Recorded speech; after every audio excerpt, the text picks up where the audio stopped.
3장 6절 우리 한 절인데 같이 한 목소리로 합독을 합시다. 에베소서 3장 6절 우리 같이 한 목소리로 합독을 합시다. 시작.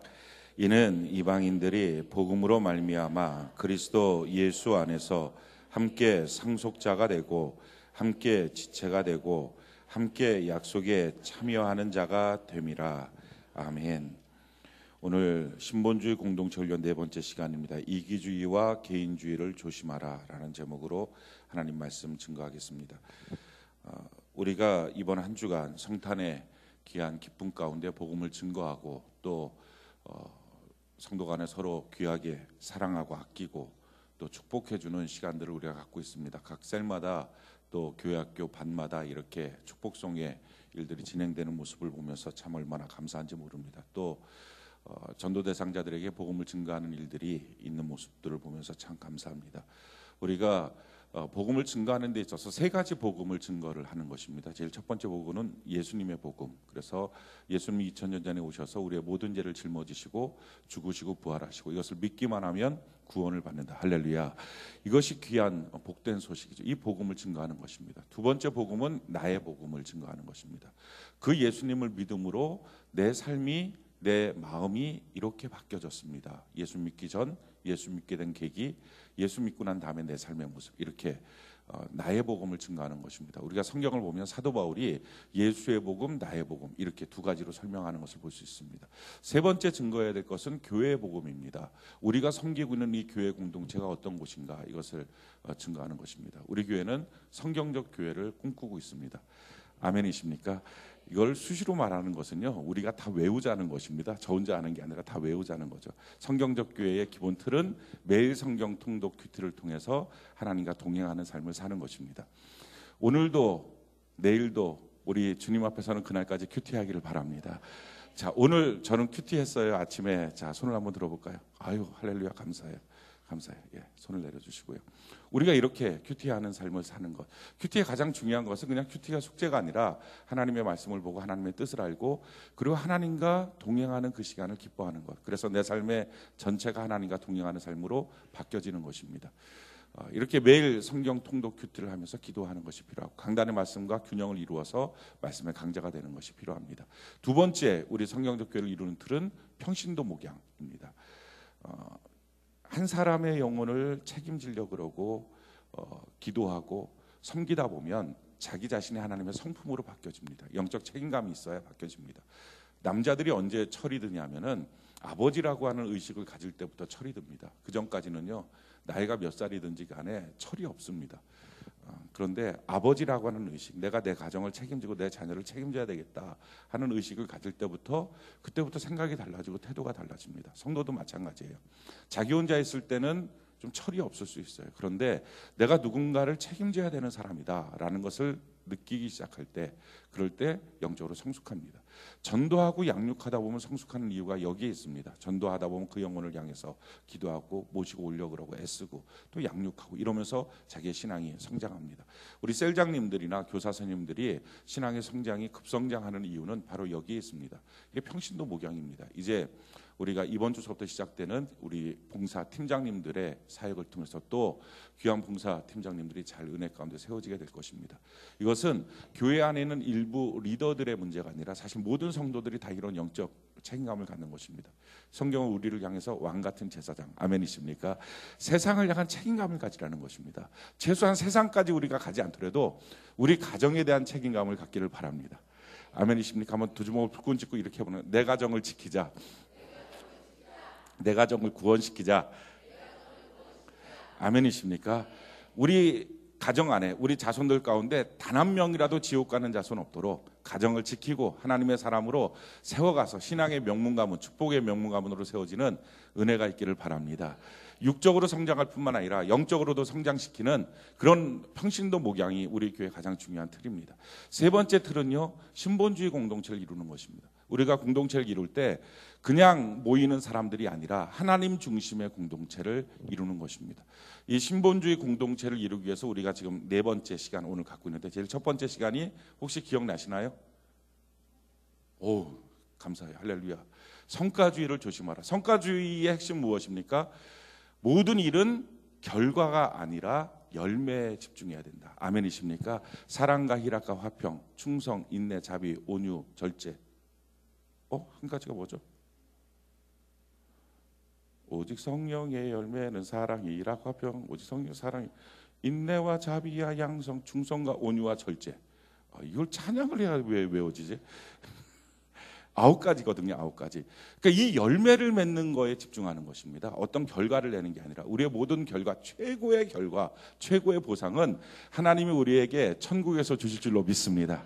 아멘이십니까? 그러니까 이 땅을 살면서 물론 하나님이 때마다 일마다 우리에게 재물과 영광과 생명의 보상을 주십니다. 그러나 그것은 그냥 이 땅을 사는 삶에 있어서의 보너스고요. 진짜 우리의 월급은요, 우리의 평생에 평생 뭐라 그래야 되나요? 그거를 연봉도 아니고 뭐라 그래야 돼? 월급, 주급, 연봉. 평생 만든 거 뭐예요? 예? 종신연금이라 그래요? 뭐 이상한데 그건 좀 아닌 것 같은데. 종신연금 아닌 것 같은데. 아무튼 평생의 것에 대한 하나님의 상급 보상은 천국에서 우리에게 주실 줄로 믿습니다. 그래서 사도 바울이 말하잖아요. 의의 재판관이 나에게 하나님이 보상하여 주실 것이다. 우리 모두가 그렇게 하늘의 면류관을 받고 왕같은 하나님의 자녀로 왕노릇하는 은혜가 있기를 바랍니다. 그래서 이 땅에서 살 때 중요한 것은요, 이 땅에 있는 결과물들이 아니에요. 정말 중요한 것은 하나님의 마음. 하나님이 지금 어떤 마음을 갖고 있을까? 또 맺어지는 열매가 뭐냐? 어떤 일을 했을 때 거기에 어떤 결과물이 나오는 게 아니라 사랑의 열매가 맺어졌는지, 온유의 열매가 맺어졌는지, 충성의 열매가 맺어졌는지, 이게 중요하다는 것입니다. 두 번째 시간에 우리가 다뤘던 거 혹시 기억나시나요? 공로주의. 김지전 사님 보면 마음의 위로를 받아요. 물론 나머지 분들도 다 아시는데 말씀 안 하시는 거죠. 대표 주자로 지금 밀고 있는 거 맞죠? 그죠? 서정은 사님 다 알고 있었던 거잖아요. 세 번째가 뭐였어요 그러면? 물질주의. 예, 좋아요. 공로주의의 핵심은요, 시기 질투하지 않는 것입니다. 공동체 안에서 자기를 드러내고 자기가 칭찬받고 자기가 했던 일에 대해서 사람들이 인정해 주는 것을 원해서, 그러다 보니까 자기보다 못한 사람, 자기보다 안 한 사람을 향해서 더 인정해 주는 것이 시기가 나오고 질투가 나오는데, 그런 마음 갖지 않는 것, 그러다 보면 공동체가 깨집니다. 그래서 시기 질투하지 않고 예수님께만 자랑하는 것. 아멘이십니까? 하나님만 아시면 됩니다. 이 마음만 있으면 돼요. 하나님이 우리의 삶 속에 기념책에 기록하시고 마침내 보상하여 주시게 될 줄로 믿습니다. 세 번째, 물질주의입니다. 물질주의는요, 돈 때문에 인간관계가 많이 깨져요. 공동체, 교회 생활이 많이 무너집니다. 우리 물질주의에 대해서 한 가지 하나님의 정확한 해답이 있는데, 이 말씀을 우리가 잘 순종했으면 좋겠습니다. 잠언 22장 1절 한번 띄워주시고 우리 같이 한번 읽어볼까요? 잠언 22장 1절 우리 같이 한번 읽어봅시다. 시작. 많은 재물보다 명예를 택할 것이요, 은이나 금보다 은총을 더욱 택할 것이니라. 자, 순서가 있다는 거예요. 우리에게 선택의 기로에 있다면 돈이 있어요. 돈 참 귀한 것입니다. 그런데 돈을 택하면 돈 같은 사람 돼요. 그래서 돈을 택하다 보면 돈 사람이 돼요. 근데 돈보다 더 중요한 게 뭐라고요? 명예를 택하라는 거예요. 내가 영적 자존감, 명예를 택하는 거예요. 근데 명예보다 더 중요한 게 뭐라고요? 은총을 택하라. 다시 한번 읽어볼까요? 시작. 많은 재물보다 명예를 택할 것이요, 은이나 금보다 은총을 더욱 택할. 그러니까 명예보다 더욱 택하는 게 은총이다. 그러니까 돈을 택하는 삶이 아니라 명예를 택하고, 내 명예가 어떻게 되느냐, 이 명예를 택하는 거예요. 우리는요, 돈을 잃어버리는 건 금방 회복됩니다. 근데 명예를 잃어버리면 정말 아무것도 아니에요. 명예를 얻는 삶, 그게 선택을 하는 거예요. 내가 지금 이렇게 선택하면 명예를 선택할까, 돈을 선택할까, 선택을 하는 것입니다. 그런데 명예보다 훨씬 더 중요한 게 뭐라고요? 은총을 택할 것이라. 이게 지금 은혜 받는 길인지 아닌지를 선택하는 거예요. 내가 이렇게 하면 기도가 될까 안 될까? 이렇게 하면 하나님이 날 기뻐하실까? 이렇게 하면 교회 공동체 안에서 내가 은혜 받는데 지장이 있나 없나? 이걸 선택하라는 거예요. 그러면 물질 문제에 대해서 아무 문제가 없다는 것입니다. 돈보다는 명예, 명예보다는 은총. 아멘이십니까? 이렇게 물질주의를 극복하는 것, 조심하는 것이 필요합니다. 자, 오늘 네 번째 시간입니다. 네 번째 시간은요, 이기주의와 개인주의를 조심하라 하는 것입니다. 하나님의 가장 기초 단위는 개인이 아니라 두 사람 이상의 공동체입니다. 이 의식의 전환이 굉장히 중요합니다. 하나님의 최소 단위, 하나님께서 최소 단위로 보고 있는 것은 한 사람 개인이 아니라 최소 두 사람 이상의 공동체입니다. 그러니까 하나님의 눈에는요, 한 사람은 안 보여요. 하나님, 제가 왔어요. 저 오성택이에요. 그럼 하나님의 눈에는 오성택이라고 하는 사람은 안 보여요. 오성택과 김수정, 저희가 왔어요. 너희가 이제 보이네? 이게 보이는 거예요. 우리 셀이 왔어요. 그때 보이는 거예요. 그러니까 하나님의 눈에는요, 한 사람은 안 보여요. 이 전환, 이게 얼마나 중요한 전환인지 몰라요. 왜냐하면 하나님 자신이 혼자 있었던 적이 없어요. 그러니까 하나님의 머릿속에 개념은 혼자가 없는 거예요. 우리 삼위일체 하나님이라 그래요. 성부, 성자, 성령 하나님. 그리고 이 성부, 성자, 성령 하나님 한 번도 분리되어 본 적이 없어요. 그래서 창조 때서부터 우리가 우리의 형상대로 사람을 만드시고, 예수님께서 이 땅에 사역하실 때 한 번도 아버지가 나를 떠난 적이 없다. 그리고 성령이 함께 하셨고, 그러니까 분리되어 있는 적이 없는 거예요. 그러니까 하나님의 머릿속의 개념은요, 한 번도 한 사람이라고 하는 개념이 없는 분이에요. 그래서 하나님이 만든 게 뭐예요? 한 사람을 만든 게 아니라 가정을 만들고 교회를 만들었어요. 공동체를 만들었어요. 자, 이렇게 만드신 하나님이 뭐라고 말씀하셨느냐? 아담을 먼저 만드셨잖아요. 그러고 나서 하신 말씀이에요. 창세기 2장 18절 우리 띄워주시 같이 한번 읽어볼까요? 한 목소리 시작. 여호와 하나님이 이르시되 사람이 혼자 사는 것이 좋지 아니하니 내가 그를 위하여 돕는 배필을 지으리라 하시니, 하나님의 개념 속에는 한 사람이 없다니까요. 그러니까 아담 혼자 있으니까 하나님이 봤을 때 어색한 거예요. 하나님의 개념에 닿지가 않는 거예요. 컴퓨터로 입력이 안 되는 거예요. 한 사람이라는 코드는. 그러니까 혼자라고 하는 것이 하나님이 좋지 않다. 이게 무슨 말이냐? 옳지 않다는 거예요. 옳지 않다. 하나님의 창조의 개념 속에 바르지 않다는 거예요. 그래서 혼자는 아니에요. 항상 하나님의 기원 단위는 공동체다 하는 것을 우리가 가져야 돼요. 그래서 성경의 모든 구절은 공동체로 봐야 해결이 됩니다. 이걸 나라고 하는 한 개인으로 보면 해결이 안 돼요. 그래서 성경이 이해가 안 되는 거예요. 성경을 잘못 보는 거예요. 많은 사람들이 나라고 하는 개인으로 자꾸 보니까 하나로 봐야 됩니다. 하나로. 우리가요, 복이라고 하는 것도 하나님은요, 개인에게 주신 적이 없어요. 그런 거 아십니까? 둘 이상이 돼야 복이 있어요. 둘 이상이. 그러니까 이런 말씀을 들을 때 빨리 옆 사람이라도 손을 바짝 잡는 거예요. 너랑 나랑 같이 있어야 복을 받는다. 이게 돼야 되지. 혼자 있으면 복이 없는 거예요. 혼자 있으면. 자, 창세기 1장 27절로 28절을 보면 하나님이 자기 형상, 곧 하나님의 형상대로 사람을 창조하시되 남자와 여자를 창조하시고요, 하나님이 그들에게 복을 주시며, 그들이에요. 개인이 아니에요. 개인이 아니에요. 성경에 보면 너가라고 쓰여 있는 그 너가는요, 다 이스라엘 공동체를 말합니다. 너 한 사람이 아니고요. 그러니까 이게 공동체가 아니면 하나님의 개념이 없는 거예요. 그러니까 복을 줄 때도 혼자 있는 사람한테 복 주는 게 아니었어요. 자, 여기서 우리가 그럼 반드시 결혼해야 되느냐? 그 얘기가 지금 아니에요. 반드시 그러면 남편 죽고 나면 그다음부터 내 인생은 복이 없냐? 그게 아니에요. 그게 아니고 어떻게 하든지 둘 이상의 공동체를 이루는데 애를 써야 된다는 거예요. 애를 써야 된다. 그래서 성경은요, 혼자 있으려고 하는 마음을 뭐라고 말하느냐?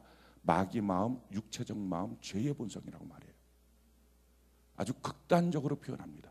우리는 혼자 있는 게 별것 아닌 것처럼 생각 들잖아요. 어느 날 혼자 있고 싶어 이런 마음이 들잖아요. 혼자서 차 몰고 모르는 카페에 들어가서 차 한잔 마시고 뭐 이런 것들을 한번 힐링하는 조건이라고 생각하는데, 그때 하나님이 보는 시각은 너는 어마어마하게 육체의 본성을 따라 죄 짓고 있어. 지금 그 얘기예요.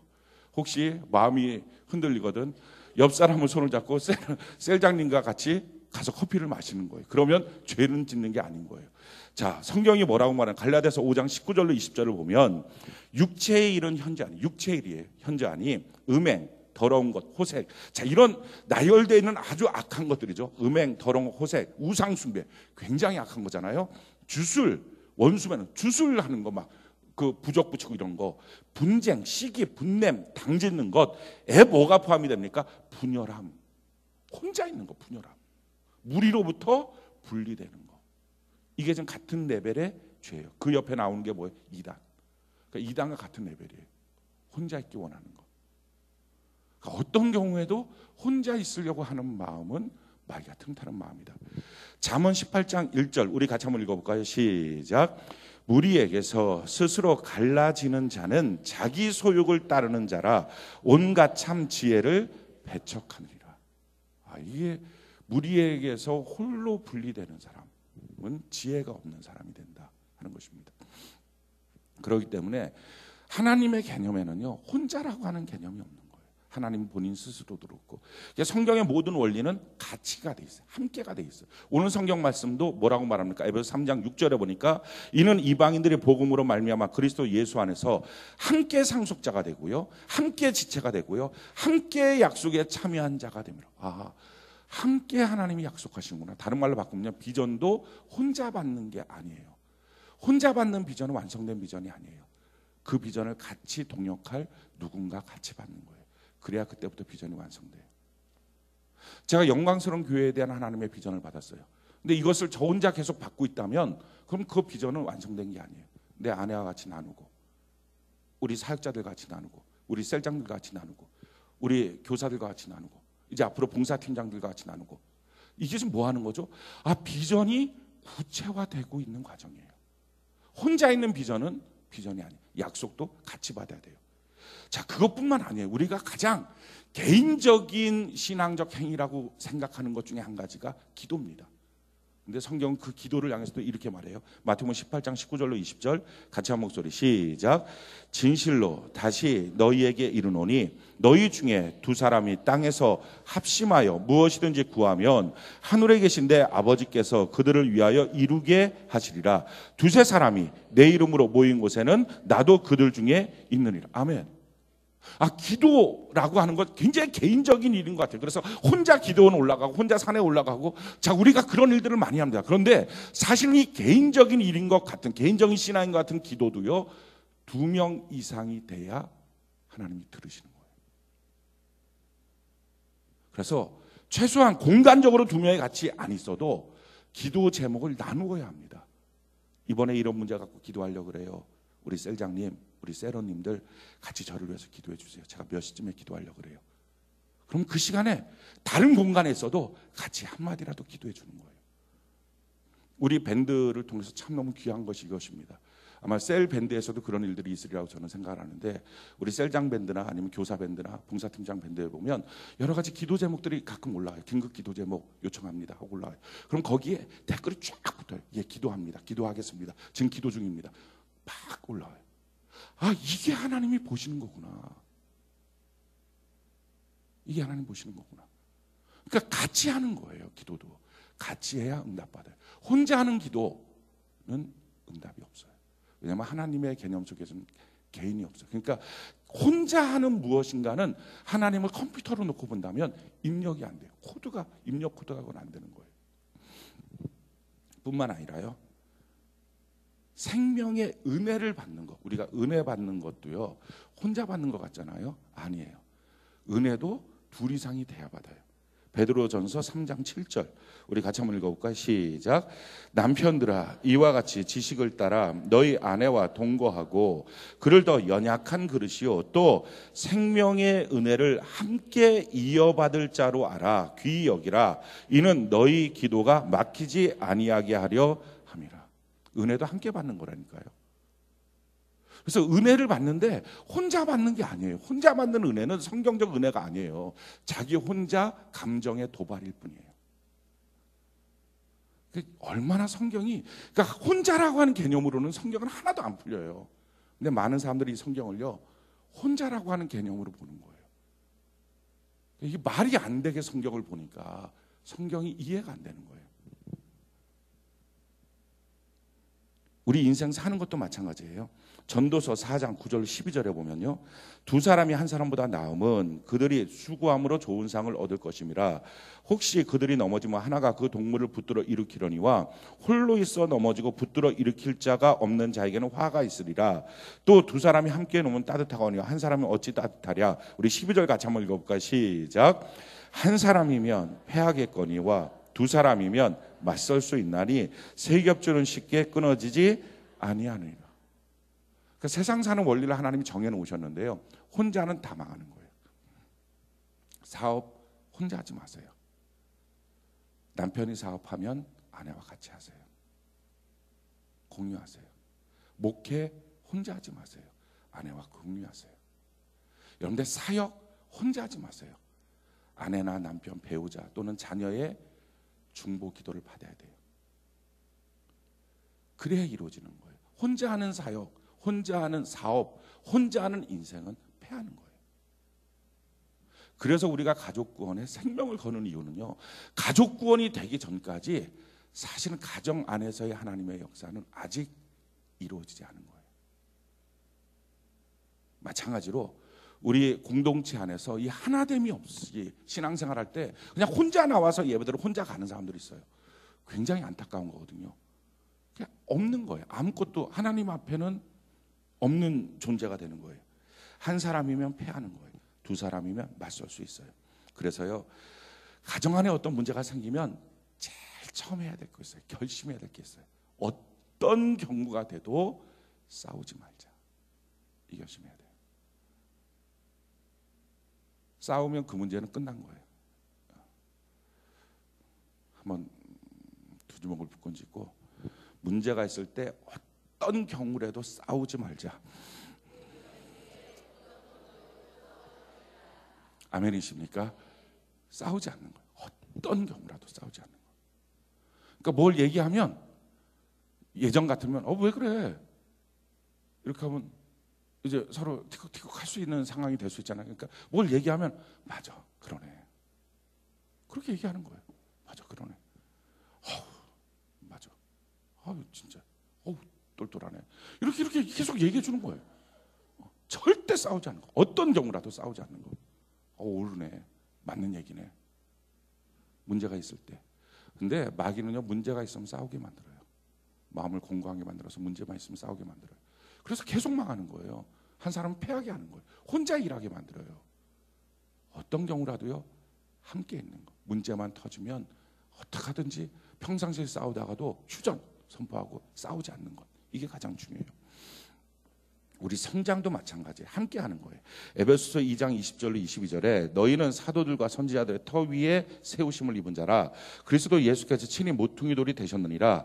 그의 안에서 고문받아 서로 연결하여 주 안에서 성전이 되어가고 너희도 성령 안에서 하나님이 거하실 처소가 되기 위하여 그리스도 예수 안에서 함께 지어져 가니.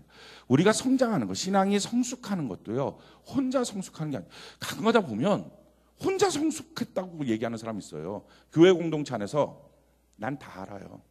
그래서 저는 셀럽에 갈 필요가 없어요. 이런 분들이 있어요. 난 다 알아요. 저 혼자 있어도 신앙생활 잘해요.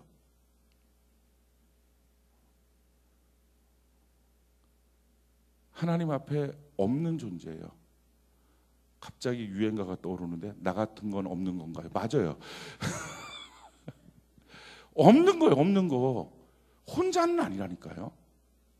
그러니까 신앙의 성숙도 함께 지어져 가는 것. 그래야 성숙인 거예요. 그래서 혼자서 안다는 것, 혼자서 했다는 것, 혼자서 이렇게 하고 있다는 것은 하나님 앞에 무가치한 것이에요. 더 놀라운 사건이 있어요. 시편 133편 1절로 3절 우리 같이 한번 읽어볼까요? 시편 133편 1절로 3절 같이 한 목소리 시작. 보라 형제가 연합하여 동거함이 어찌 그리 선하고 아름다운고 머리에 있는 보배로운 기름이 수염 곧 아론의 수염에 흘러서 그의 옷깃같이 내림 같고 헐몬에 있으리 시온의 산들의 내림 같도다. 거기서 여호와께서 복을 명령하셨나니 곧 영생, 구원, 이 어디서 나온다고요? 형제가 연합하여 동거할 때 구원이 있어요. 우리는 구원을 혼자 받는 줄 알아요. 그러니까 그 말이 이해가 안 되는 거예요. 주 예수를 믿으라. 그리하면 너와 내 집이 구원을 받으리라. 믿으면 어떻게 돼요? 구원은 너와 내 집이 같이 받는 순간의 구원이에요.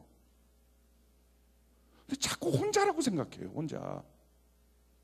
그러니까 성경의 개념하고 너무 안 맞는 거예요. 그래서 우리는 공동체에 관련된 성경의 문구들이나 이런 내용을 주의 깊게 보지 않을 뿐만 아니라 더 놀라운 사실은요, 선택적 조건이라고 생각해요. 그래서 평생 예수를 믿어도 자기 가정에 대해서 복음을 증거하고 다 믿게 해야 되겠다라고 하는 책임감은 선택적이라고 생각하는 거예요. 그게 돼야 구원이 완성되는데, 그게 돼야 자기도 구원받는 건데 그걸 모르는 거예요. 이만큼 성경은요 공동체적이에요. 하나님의 개념 속에는요 개인이 없어요. 우리가 그래서 이 사실을 정말 뼈저리게 알아야 돼요.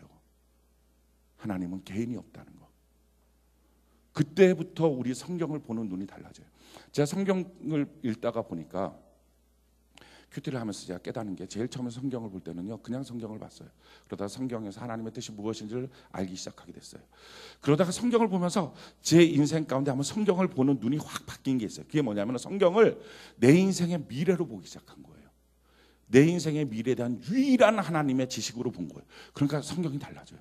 이 하나님의 말씀을 읽는데 막 어느 날 기쁘고 막 흥분되고 어느 날 막 주님 앞에 죄송스럽고 막 이게 되는 거예요. 이 성경 안에서 내 전 존재가 막 흔들려 버려요. 내 미래로 보니까. 또 한 가지 내 인생의 성경을 보는 눈이 확 바뀐 게 있어요. 저도 옛날에는 개인으로 성경을 봤어요. 나라고 하는 존재로 성경을 본 거예요. 근데 이것을 공동체라고 보니까 달라지는 거예요. 시각이 달라져요. 이게 성경이요 공동체예요. 공동체에 주신 거예요. 이스라엘의 신앙 고백이에요. 개인의 신앙 고백이 아니라 초대교회의 신앙 고백이에요. 공동체라고요. 하나님의 관점은 공동체에 있어요.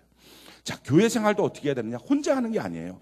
데살로니가전서 5장 12절로 15절에 형제들아 우리가 너희에게 구하노니 너희 가운데서 수고하고 주 안에서 너희를 다스리며 권하는 자들을 너희가 알고 그들의 역사로 말미암아 사랑 안에서 가장 귀히 여기며. 자, 제일 첫 번째 교회 생활을 할 때 조건이 뭡니까? 너희를 다스리며 권하는 자들 너희가 알고 주님 안에서 사랑 안에서 가장 귀하게 여겨야 된다. 영적 리더십을 알고 귀하게 여겨야 된다. 그러니까 무슨 성도든지 교회에 오면 자기가 어디에 속해 있는지를 알아야 돼요.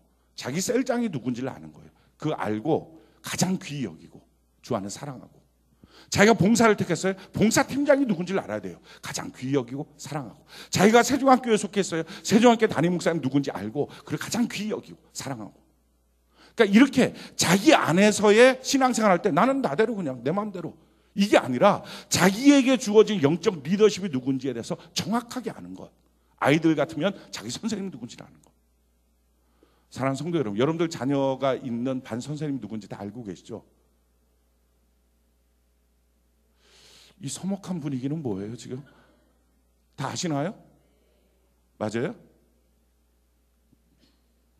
모르시는 분 있으면 혹시 저 몰라요. 잘 몰랐어요. 우리 반 선생님 누군지, 우리 반 아이 선생님 누군지 몰랐어요. 학교 다닐 때 학교 담임 선생님 누군지는 몰라도요. 교회 학교 담임 선생님 누군지는 알아야 돼요.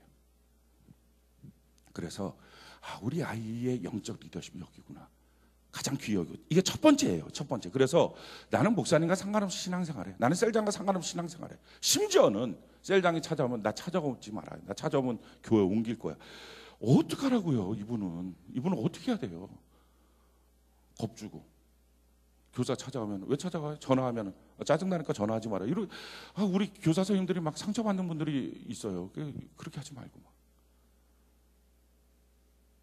아는 거. 이게 첫 번째. 자, 두 번째 해야 될 게 뭐냐? 그리고 나서는요. 너희끼리 화목해라. 아주 간단해요. 우리 옆분 보고 우리끼리 화목해야 된답니다. 이렇게 한번 인사를 합시다. 우리끼리 화목해야 된답니다. 화목해야 돼요. 이게 신앙생활이에요. 그러니까 교회 생활은요. 자기의 영적 리더십이 누군지를 정확하게 알고 두 번째는 같이 있는 팀원들끼리 같이 있는 셀원들끼리 서로 화목한 거. 서로 싸우면요. 이상해요. 서로 싸우면 하나님 원망하고 교회 원망하고 목사님 원망하고 셀장 원망해요. 누가 싸우게 했어요. 거기서 자 여기 딱 이렇게 한 게 아니잖아요. 근데 왜 원망하는지 몰라요. 근데 제가 목회하면서 지금까지 이해가 안 되는 건 있어요. 뭐냐면은 부부싸움하고 교회 안 나오는 사람. 경험 있는 분 혹시?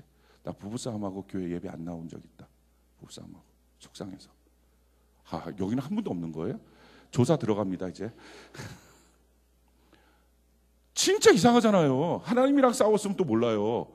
왜 자기들끼리 싸우고 하나님 앞에 안 나와요? 정말 이해가 안 되는 거예요. 정말 이상한 거예요. 근데 둘이서 화목하지 않으면 하나님께 안 나가요. 그래서 너희끼리 화목해라. 이게 성경의 원칙이에요.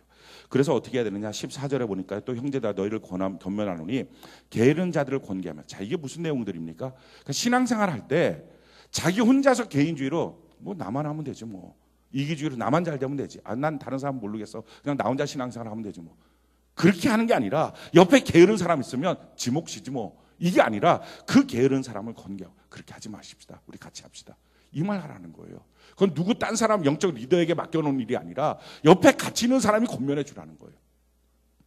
그리고 마음이 약한 자들을 격려해 주고 힘이 없는 자들을 붙들어 주고 모든 사람에 대하여 오래 참고 삼가 누가 누구에게든지 악으로 악을 갚지 말고 서로 대하든지 모든 사람을 대하든지 항상 선을 따르라. 이렇게 옆에 있는 사람들을 신경 쓰면서 신앙생활을 하는 것이 교회 생활이에요. 자기 세런들이 지금 어떻게 지내고 있는지 이걸 보는 거예요. 자기 봉사하면 봉사 팀원들이 지금 어떻게 지내고 있는지 이걸 좀 보는 거예요. 이게 교회 생활이에요. 자, 우리가 이처럼 공동체로서 신앙생활을 해야 되는데요. 그래서 혼자 하는 신앙생활은 아무 가치가 없어요. 혹시 여러분들의 신앙생활이 자기 혼자만 알고 자기 셀도 모르고 내 교회도 모르고 내 봉사팀도 모르고 그냥 나는 교회에 왔다 갔다 혼자 했어요라고 하는 신앙생활이 있다면 그 기간은 전체는 없는 시간이에요. 그러니까 신앙생활을 안 한 시간이에요. 그건 제로예요. 그러니까 그거는 여러분들이 앞으로 신앙 연수가 몇 년 됐습니까? 할 때 그건 빼고 말씀하셔야 돼요. 그 시간을 빼고 혼자 교회를 왔다 갔다 한 시간.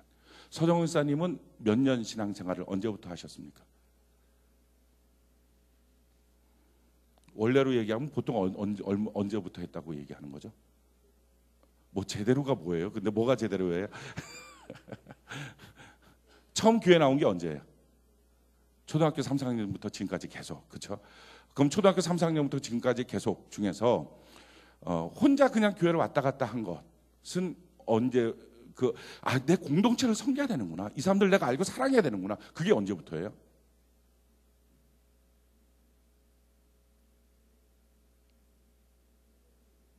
서른 넘어서부터는 공동체를 사랑하고 섬겨야 되겠구나. 뭐라고요? 한 1년 됐어요 지금. 예, 1년 됐어요. 성경한 씨아님은 어느 정도 됐나요?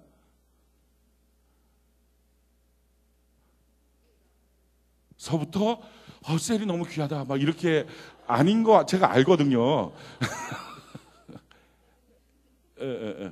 언제부터죠? 한 몇 년 된 거죠?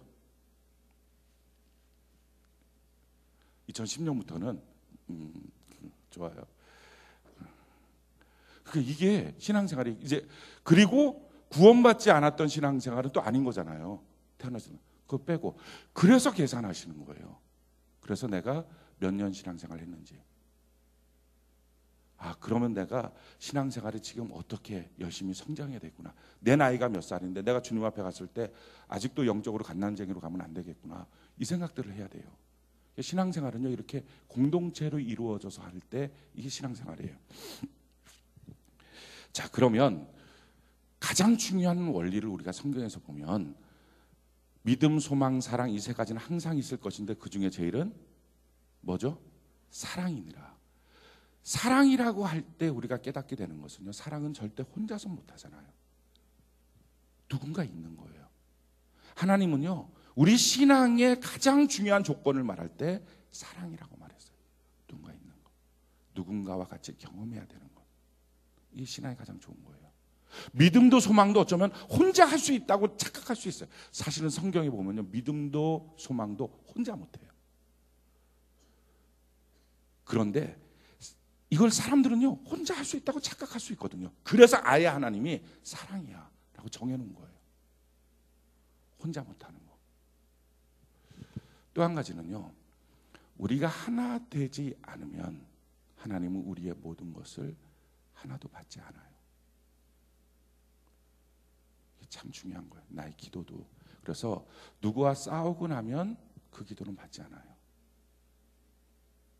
이걸 풀어야 돼요. 아까 남편과 아내의 문제 가운데 너의 아내를 속삭이지 말라. 왜냐하면 너의 기도가 막히지 않아야 된다. 아내를 속삭이고 와서 기도하는 기도는요, 하나님이 안 들어요. 형식적인 기도예요. 그걸 풀어야 돼요. 심지어는 예배도요, 우리가 다투고 와서 드리는 예배는 아니에요. 풀어야 돼요. 이걸 안 풀고서 그냥 아무 일 없었다는 듯이, 이게 아닌 거예요. 성경이 뭐라고 말하느냐, 마태복음 5장 23절 24절에 그러므로 예물을 제단에 드리려다가 거기서 내 형제에게 원망 들을 만한 일이 있는 것이 생각나거든. 예물을 제단 앞에 두고 먼저 가서 형제와 화목하고 그 후에 와서 예물을 드리라. 하나님 앞에 예물 드리고 하나님 앞에 예배를 드릴 때, 이게 얼마나 하나님은 하나 되지 않은 것에서는 받지 않는다 하는 거예요. 그래서 싸웠어요. 그러면 하나님께 나와서 기도하면 하나님 내가 잘못했어요 하고 가서 뭐 해야 돼요? 화해하고 다시 하나님께 나와서 자기의 소원을 아뢰야 돼요. 그러니까 이렇게 피곤하게 왔다 갔다 하며 살지 말고 싸우지 않아야 돼요. 싸우지만 않아도 영광이에요. 예수 믿는 가정의 가장 중요한 특징 중에 한 가지는요, 싸우지 않는 거예요. 예수 믿으면서도 싸우면 이상하게 믿는 거예요. 그건 잘못 믿는 거예요. 예수 믿는 가정은 싸우지 않는 가정이에요. 우리 평생에 예수 믿는 가정 싸우지 않는 은혜가 있기를 바랍니다. 아니, 아침마다 큐티하는데 왜 싸울 일이 생겨요? 이해하고 용서하고 용납할 일이 생기지. 그죠, 김선아 집사님? 맞잖아요. 그죠? 아침마다 큐티하는데 왜 싸울 일이 생기겠어요? 싸울 일이 안 생기거든요. 그러니까 성령 안에서 이해가 되고 용납하고 더 넓은 마음 갖고 안 싸우는 거. 싸우면 기도도 막히고, 싸우면 구원의 길도 막히고, 싸우면 복도 없고, 싸우면 패하고. 뭐가 좋은 게 있어요? 한 가지도. 근데 왜 싸우는 거예요? 그죠? 우리 평생 싸우지 않는 은혜가 있기를 바랍니다. 싸우려고 쓰는 에너지를 버리고요, 하나님 앞에 하나 되도록 힘쓰는 에너지를 사용하시길 바랍니다. 사실은요, 우리가 싸우고 있는 대상들도 다 하나님이 똑같이 사랑하는 사람이에요. 나를 사랑하는 것과 똑같이.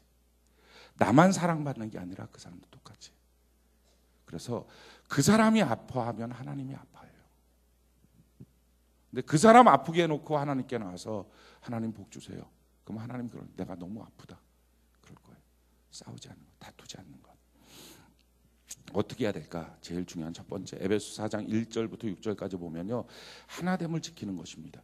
그러므로 주 안에서 갇힌 내가 너희를 권하노니 너희가 부르심을 받은 일에 합당하게 행하여 모든 겸손과 온유로 하고 오래 참음으로 사랑 가운데 서로 용납하고 평안에 매는 줄로 성령이 하나 되게 하신 것을 힘써 지키라. 성령이 하나 되게 하신 가정을 힘써 지키는 은혜가 있기를 바랍니다. 성령이 하나 되게 하신 부모와 자녀를 힘써 지키는 은혜가 있기를 바랍니다. 성령이 하나 되게 하신 교회와 셀을 힘써 지키는 은혜가 있기를 바랍니다. 이 성령이 하나 되게 지금 하신 거예요. 내가 왜 그 아파트 단지에 살까? 내가 왜 그 동네에 살까? 이거 성령의 인도하심 아닙니까? 그럼 그 아파트 단지, 그 동네에 산다는 것은 그 셀의 안에서 하나 되게 하신 하나님의 뜻 아닙니까? 근데 우리는 자꾸 그 하나 되게 하신 성령의 뜻을 떠나서 내 마음대로, 내가 하고 싶은 대로 하고 싶어 해요. 그 안에서예요. 그 안에서 하신 것을 힘써 지키는 거. 몸이 하나요, 성령도 한 분이시니 이와 같이 너희가 부르심의 한 소망 안에서 부르심을 받았느니라. 주도 한 분이시요 믿음도 하나요, 침례도 하나요, 하나님도 한 분이시니 곧 만유의 아버지시라. 만유에 계시고 만유를 통일하시고 만유 가운데 계시도다. 이게 뭐냐면은 서로 간에 다른 게 있거든요. 근데 그 다른 것보다 같은 것에 집중하라는 것입니다. 우리가 믿고 있는 하나님, 한 분 하나님. 아멘이십니까? 다른 하나님 믿는 거 아니죠? 우리 같은 하나님 믿는 거죠? 맞죠? 같은 하나님. 우리 같은 교회 섬기는 거죠? 같은 교회. 아니, 왜 이걸 여쭤보냐? 가끔 가다가 보면 셀 예배 이렇게 나누는 거 이제 적어 갖고 온 걸 보면 이런 설교 한 적이 없는데 저도 처음 보는 설교 이렇게 나눔들이 있어요. 이분들은 어느 교회 갔다 오신 거지? 이렇게 느낌이 들 때가 있거든요. 우리 같은 교회 섬기는 거예요. 아멘? 같은 지체로 있는 거예요. 아멘? 아멘이십니까? 우리가 함께 있는 거예요. 함께 있는 거. 그래서 같이 있다는 것에 더 집중하는 거예요. 이게 같이 있다는 것에 더 집중. 자, 두 번째는요, 우리 만남에 대한 하나님의 뜻을 알라 하는 것입니다. 빌레몬서 1장 6절에 보면 이로써 내 믿음의 교제가 우리 가운데 있는 선을 알게 하고 그리스도께 이르도록 역사하느니라. 우리 가운데 만나게 하신 이유는요, 우리 안에 하나님의 좋은 것이 있는 줄로 믿습니다. 아멘이십니까? 서로가 서로를 만나게 하신 하나님의 좋은 게 있는 거예요. 그 좋은 것을 발견하고 그것이 열매 맺도록 우리가 계속 좋은 교제를 이루어가는 것입니다. 먼저는 셀 안에서 하나가 됐으면 좋겠어요. 아멘. 셀장 중심으로 하나가 되길 바랍니다. 아멘이십니까? 교회 학교는 반 선생님 중심으로, 우리 봉사팀들은 봉사 팀장님들 중심으로 그렇게 하나가 되는 거예요. 그거를 떠나서 그냥 이렇게 하는 건 아니에요. 그 집이 있으면 자기 집에서 하나 되고 가화 만사성이 돼야 되잖아요. 수신제가 치국 평천하 이렇게 가야 되잖아요. 그럼 자기 가정에서 하나가 되고 그리고 나서 동네 가서 하나가 돼야지. 어떤 사람 자기 셀에서는 하나가 안 되고 교회 안에서 서로 교제권 맺었으면 좋겠다고. 이상한 거. 신앙생활 하다 보면 정말 이상한 사람 너무 많아요. 왜 그런지 모르겠어요. 이상한 거 하지 말고 자기 셀 안에서 하나 되는 거. 우리 셀예배 꼭 참석합시다. 아멘. 셀예배 참석 지난주에 하셨던 분, 나세린 저녁, 아이고 할렐루야 너무 감사해요. 예, 손 내리시고요. 빠짐없이 꼬박꼬박. 오늘 낮셀 우리 여성들은 참석하신 분, 예, 손 한번. 어유 감사해요. 야 할렐루야. 셀예배 참석, 모이기를 힘쓰는 거. 이게 얼마나 귀한지 몰라요. 우리 청년들은 청년 셀예배 참석하고 있죠. 예, 꼬박꼬박. 예, 청년 셀 우리 청년들 다 참석하신 분. 할렐루야 감사해요. 은진아 너는 청년 셀럽에 참석했지? 주일날에. 그렇지. 아이고 착하다. 아이고 예쁘다. 야, 감사해요. 모이기에 힘쓰는 거 이게 필요해요. 그러니까 교회 안에서 셀끼리 하나가 되고, 이번에 우리 셀 그 축복송 할 때 보니까 얼마나 사랑스럽고, 우리 사진 올린 거 한번 보시기 바래요. 얼마나 예쁜지. 참 정말 너무 아름다워요. 이제 그 셀 축복송 한 거 아직 다 사진들이 안 와서 다는 못 올렸는데, 그렇게 서로 간에 축복해주고 사랑해주고 얼마나 귀한지 몰라요. 그렇게 하는 게 교회 생활이에요. 그렇게 하는 게. 우리가 만난 것은요, 이 가운데 하나님의 좋은 것이 있는 줄로 믿습니다. 그 좋은 것을 발견하고 누리는 거예요. 근데 어떤 사람들은 만남 속에서 자꾸 나쁜 것을 끄집어내요. 그러니까 하나님의 뜻과 어긋나는 거예요. 만나서는 불평하고, 만나서는 원망하고, 만나서는 왜 그런지 모르겠다고 말하고. 하나님이 우리를 만나게 하신 목적은요, 만나서 하나님의 선을 발견하라는 거예요. 좋은 걸 발견하라는 거예요. 이렇게 건의하고 이렇게 개선을 해야 더 좋아지지 않습니까? 아니에요. 자기가 건의하고 자기가 개선해서 바뀌어지는 게 아니고요. 교회는 성령의 지시하심으로 바뀌어지는 거예요. 아멘이십니까? 성령의 지시하심과 말씀으로 바뀌어지지 사람들의 건의로 바뀌어지는 공동체가 아니에요. 참 착각하는 거예요. 이게 교회 공동체와 세상 공동체를 구분을 못하는 거예요. 교회 공동체는 서로 모일 때 나쁜 것, 안 좋은 것을 끄집어내는 자가 아니라 서로 좋은 것을 끄집어내는 은혜가 있기를 바랍니다. 그래서 올해가 지나기 전에 우리가 꼭 해야 될 게 있어요. 뭘 해야 되느냐? 주님의 길을 예비해야 되는데, 누가복음 3장 4절로 6절 우리 한번 띄워주시고 같이 한번 읽어볼까요? 누가복음 3장 4절로 6절 같이 한 목소리 시작. 선지자 이사야의 책에 쓴 바 광야에서 외치는 자의 소리가 있어 이르되, 너희는 주의 길을 준비하라. 그의 오실 길을 곧게 하라. 모든 골짜기가 메어지고 모든 산과 작은 산이 낮아지고 굽은 것이 곧아지고 험한 것이 평탄하여질 것이요 모든 육체가 하나님의 구원을 보리라 함과 같으니라. 아멘. 우리가 주님의 길을 예비해야 됩니다. 올해 가기 전에 제일 첫 번째, 골짜기가 메어져야 돼요. 골짜기는요, 평지였어요. 원래 골짜기가 평지였는데 어느 날 비 오고 바람 부는데 좀 약한 부분이 생긴 거예요. 거기에 빗물이 들어가요. 바람이 불어요. 그래서 돌덩어리가 빠지고 흙이 빠져나가요. 그렇게 점점점 치마 작업을 통해서 결국은 이쪽 산에 골짜기가 된 거예요. 그러니까 어떤 성도와의 관계도 이게 생기는 거예요. 서로 평범했는데 어느 날 약한 부분들이 서로 간에 비 오고 바람 부는 날 점점 없어지면서 서로 오고 가지 못하는 골짜기가 된 거예요. 그 골짜기 없어야 돼요. 그래야 주님이 오세요. 우리 마음속에 혹시 우리 셀 안에서 섭섭한 부분들이 있습니까? 오늘 이 밤이 얼마나 기도하기 좋습니까? 하나님께 기도해서 하나님 하나 돼야 복도 받고, 하나 돼야 성장도 있고, 하나 돼야 생명의 유업도 함께 누리고, 하나 돼야 우리 기도로 누려지는데 내가 셀 모임 갈 때 부담스러운 것들이 있습니다. 하나님 이것들을 제거하여 주옵소서. 우리 가정 안에서도 하나 된 서로 섭섭의 골짜기가 많아져서 소통이 안 되는, 말이 안 되는 것들이 없도록 그렇게 하나님 앞에 우리 구하는 거예요. 두 번째, 높은 산 낮은 산. 이게 다른 사람 상처 주는 거거든요. 자기 자랑하고. 그러다 보니까 다른 사람들이 상처받아요. 자기가 높은 산이라고 말하고 다른 사람 멸시하고 함부로 여기고. 자, 이렇게 하는 것들 때문에 서로 상처받고 갈등이 생기는데, 그렇게 하는 것, 이 높은 산 낮은 산이 다 낮아지는 것. 세 번째는요, 굽은 것. 이 굽은 게 뭐냐면요, 자기 마음이 굽은 거예요. 그래서 자기 마음이 굽어서 그 다음부터는 누가 그 사람이 뭐라고 말만 하면 꼬여서 들리는 거예요. 그래서 자꾸 힘들어지고 아파지는 것이 내 마음이 굽은 것. 하나님 이 굽은 마음이 곧장 펴지도록 하나님 은혜를 더하여 주옵소서. 곧장 펴지. 누가 말해도 믿어지지도 않고 이거 다 굽은 거. 네 번째는요, 험한 거. 하나님 내 마음이 이렇게 돌덩어리 같습니까? 삐죽삐죽합니까? 왜 아무것도 아니, 지나고 보면 아무것도 아닌 일인데 왜 이렇게 하나님 예민해집니까? 말 한마디 신경 쓰이고 인간관계가 왜 이렇게 힘들어집니까? 이런 것들 우리 마음이 부드러워져야 돼요. 그래서 이것들이 다 평지가 되면 우리 주님이 오시는 길이 예비되게 될 줄로 믿습니다. 그래서 우리가 2016년도 우리 주님과 동행하는 삶을 살아야 되는데, 올해 지나기 전에 올해 안에 있었던 우리 안에 있는 모든 쓴뿌리들 우리 다 제거해야 돼요. 그거 갖고 내년 또 맞이하지 말고, 우리 다음 주면 영시 예배입니다. 또 이번 주 금요일 날 우리 성탄 예배잖아요.